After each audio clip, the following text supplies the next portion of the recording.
Querido, vamos falar com os homens que nos assistem, com as esposas. Dr. Márcio é urologista, para quem não sabe, para quem não ouviu ainda aqui no meu programa. E tem uma questão que eu acho que é muito duvidosa entre os homens, né?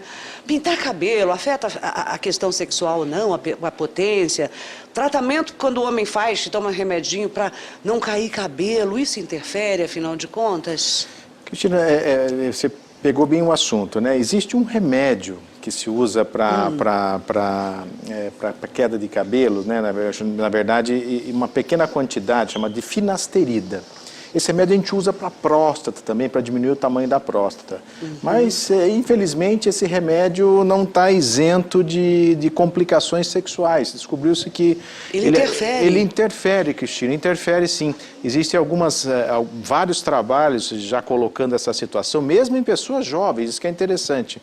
Ele pode afetar diretamente a parte sexual, tanto na parte de desejo até a ereção. Parece que existe um mecanismo neurológico, neurohormonal, que causa esse problema. Mesmo quando para o remédio, ele permanece por um tempo ainda com problemas. Isso para produto para fazer nascer cabelo. Exatamente. E para pintar, quando os homens pintam... Aliás, gente, é tão bonito o grisalho, gente.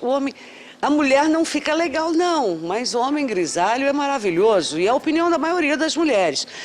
Pintar o cabelo, afinal de contas, a tintura ou alguns outros produtos aí, interfere também ou não? Cristina, veja bem, não existe nenhum trabalho mostrando que existe tintura? Não, então o homem pode usar, a mulher pode usar, não tem nenhum trabalho dizendo que isso possa afetar a sexualidade de ambos os sexos.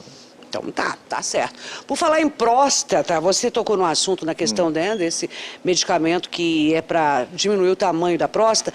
Com o avanço da medicina, afinal de contas, a cirurgia de próstata ainda vai deixar o homem impotente? Porque tem isso ainda, né? Muito na cabeça das pessoas. Cristina, é uma dúvida constante no consultório que a gente tem, sabe? O paciente, é importante as pessoas diferenciarem, né? Existe a cirurgia de próstata quando é um crescimento benigno, se faz pelo canal, tranquilo. Existem pessoas que falam como se fosse uma raspagem, né? Esse tipo de cirurgia não traz problema. O que traz problema, Cristina, é aquela cirurgia para câncer de próstata. Então, infelizmente, ele traz um certo grau de problema, né? Desde, vamos dizer assim, de situações que possam ser leves até graves.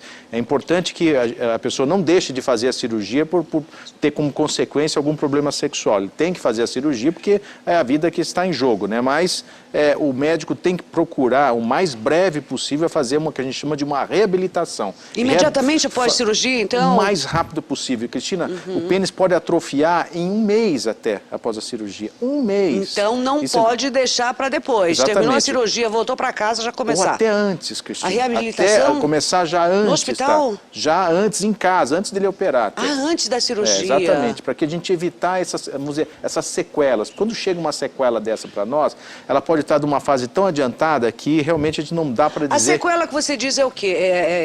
Passou o bisturi em algum nervo? Afetou algum nervo? Não, é inexorável, Cristina. Vai acontecer? Acontece. Veja, se ele faz por robô, se ele faz aberta, cirurgia cortando. Então, invariavelmente vai ter um certo grau de problema, porque quando você tira a próstata está intimamente ligada a determinados nervos do pênis, né? Então não tem como evitar. Então, por mais que seja um cirurgião muito bem, experiente, que faça bem a cirurgia, um certo grau de perda vai acontecer. Vai depender muito da idade dele, se ele já tem algum problema antes da cirurgia. Então, essas consequências, vão dizer, pioram mais, essas situações pioram mais a reabilitação ou a parte sexual fica mais comprometida, né?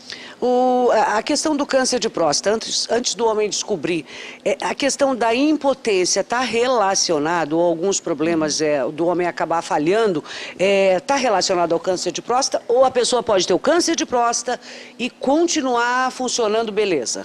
Pode, Cristina. A próstata por si só não é, vamos dizer assim, não é um problema que a pessoa tendo a próstata ou está crescida ou passa a idade, a próstata por si só não causa problema sexual. Sim, os possíveis tratamentos que possam estar implicados nela. Alguns remédios, por exemplo, esse que nós citamos que funciona para diminuir o tamanho da próstata, que também é usado para queda de cabelo, que é a finasterida, ele pode trazer consequências. Tem variáveis, dependendo do tipo de paciente, a idade do paciente, até as complicações que ele possa ter. Então, por si só, a próstata não, mas mas uma cirurgia de próstata pode causar problema, essa cirurgia de câncer de próstata, mas em si, a próstata, por ela mesma, não causa problema. Se ela estiver funcionando bem ou não, se ela estiver com tumor, o cara vai estar desempenhando a função sexual dele normalmente. Vai. O problema são os tratamentos. É, né?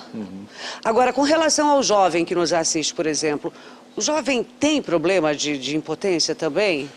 E quando é que passa a ser um problema para procurar ajuda médica também? Perfeito. Não existe, olha, vamos dizer assim, quando problemas de potência afetam o homem, não existe idade, Cristina. Interessante que cada vez mais jovens têm problemas sexuais que nos buscam para tratamento. Por que será, hein? Cristina, eu acredito que seja responsabilidade mais. Hoje o jovem tem muito mais responsabilidade, ele procura trabalhar mais cedo. Então eu acredito que essas situações emocionais criam uma certa ansiedade nele, até doenças, por exemplo, que a gente não via em jovens tentando com mais frequência, diabetes, o estresse extremo, entendeu? Então essas situações causam problemas sexuais.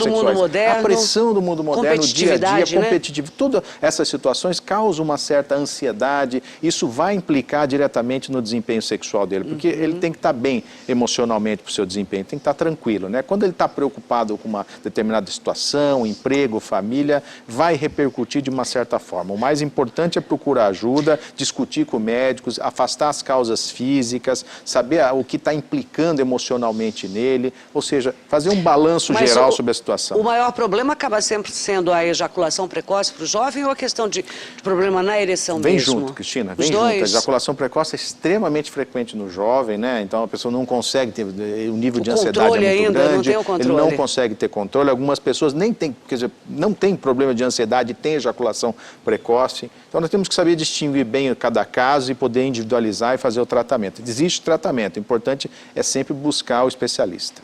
Tá, e se você como médico urologista fosse falar agora para o meu público que está em casa, qual seria o melhor remédio hoje considerado para a impotência masculina? É uma pergunta difícil de responder, qual o melhor remédio. Eu digo assim que o melhor remédio é a pessoa fazer vamos dizer assim, ele procurar fazer um bom diagnóstico.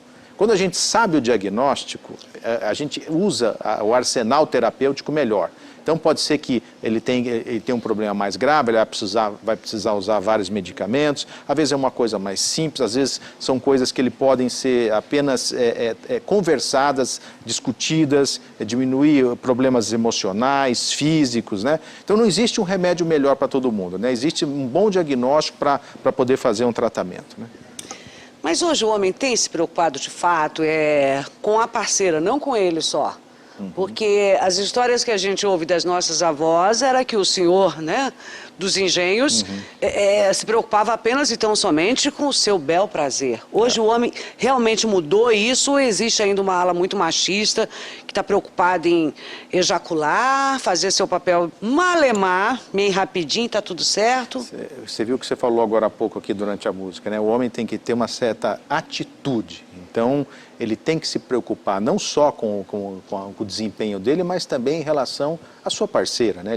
Se ele está ejaculando rápido, ele não está causando um problema só nele, ele não tem aquela percepção, aquela sensibilidade, mas ele está também abreviando a relação da mulher, abreviando o prazer da mulher. Então, ele tem que procurar ter uma atitude, como você mesmo colocou, para procurar não só resolver o seu problema, mas também se preocupar com a parceira. E cada vez mais ele está se preocupando, cada vez mais ele está se tratando da ejaculação precoce, coisa que nós não víamos há tempos atrás. Porque se ele está tratando da ejaculação precoce, nós podemos concluir que ele também está preocupado com o desempenho da sua parceira, né? E os problemas sexuais dão sinais, né? Seriam alguns que até você poderia enumerar. Sim, veja bem, Cristina, a partir do momento que ele tem algum problema, a mulher tem essa capacidade de perceber, né? O homem, por exemplo, começa a ter as ereções não tão firmes, aquela ereção matinal que acontece, que é importante mesmo. Que é importante, o homem tem 4 a 5... Ela vem involuntariamente, o homem não precisa pensar em besteira, sexo, todo que homem, ele vai... Quando ele dorme, no sono mais profundo, que é o sono REM, dos movimentos rápidos dos olhos, ele tem 4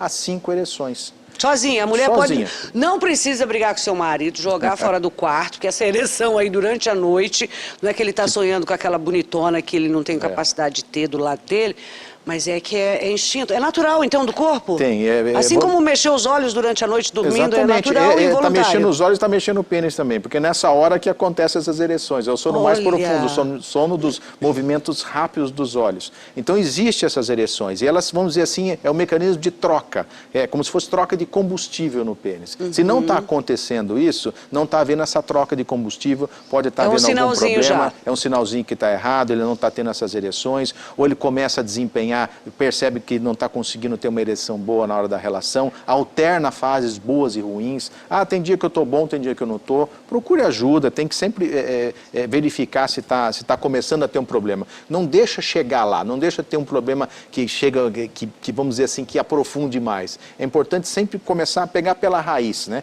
Para evitar aquelas complicações emocionais, a ansiedade, o medo de falhar, a insegurança, né? Pegar pela raiz, mas não deixa essa raiz se aprofundar demais, tá? Com o tempo passando aí para a coisa se complicar.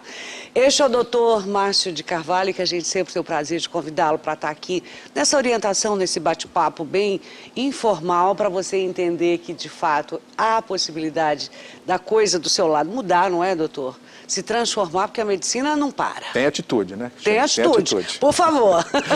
Obrigada, doutor. 14 horas e 6 minutos.